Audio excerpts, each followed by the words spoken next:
In history, many knights are depicted as glorious warriors fighting for their king and for glory.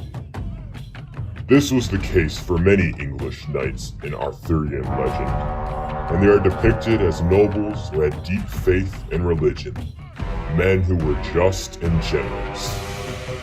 While this was the case for many, one knight defied all. One knight not only enjoyed fighting, but enjoyed killing. This is the legend of Sir Marmaduke, the most feared knight in English legend.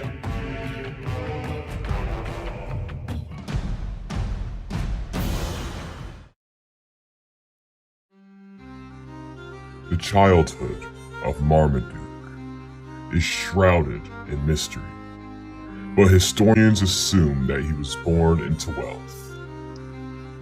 Marmaduke was born under the Thweng family, which held considerable influence in Yorkshire, England, meaning that we can assume he was treated like nobility from a young age. Many writers depict Marmaduke walking through the cobbled streets of Yorkshire, being treated like a king by the lower class soldiers of the town, all under the watchful eye of his father. Sir Marmaduke I, his father, would have looked upon his son as the rightful heir to his lands, someone he would train in the arts of administration and governance. Most importantly, however, his father would teach him how to fight. Marmaduke, once a boy, now a man, trained with some of his father's best soldiers to teach him the arts of the sword and the strategy of combat. This training would bear fruit to many successful battles and the forging of his own bloody legacy.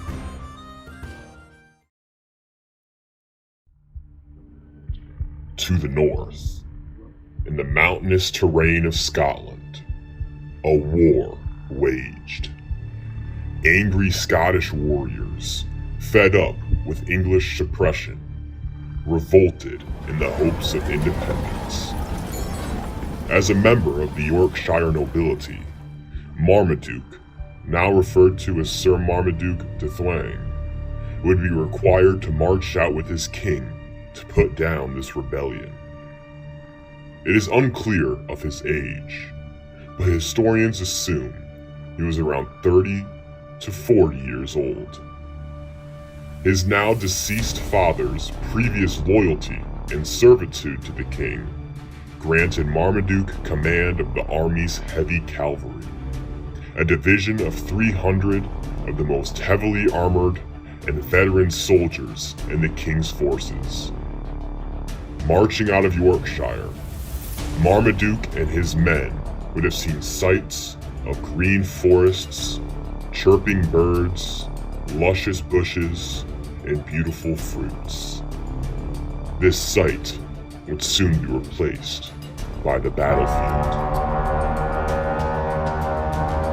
Lined up on one side was a large 9,000-strong English army under Hugh Cressingham. On the opposite side, separated by a Stirling bridge, was a smaller 6,000-strong Scottish force under Sir William Wallace. Confident that his superiority in numbers would win the battle, English commander Hugh Cressingham ordered a vanguard of 2,000 infantry, including Marmaduke's heavy cavalry, to cross the bridge and make preparations to meet the Scottish in battle. To General Cressingham's surprise, the Scottish attacked as soon as they crossed the bridge. Marmaduke and 3,000 English now found themselves trapped behind enemy lines in a battle for their lives. According to one eyewitness, Sir Marmaduke swung and weaved, going in and out of Scottish warriors with ease. The man had a bloodthirsty smile on his face, almost as if he enjoyed killing the enemy. He must have cut down 20 knights himself. Despite Marmaduke's efforts, however, his men were left outnumbered by General Cressingham's decision, and they were losing the battle. Gathering his heavy cavalry veterans, he led an all-out charge towards the bridge, hoping to break through and rejoin the main army. Marmaduke continued to fight fiercely, a determined grin on his face.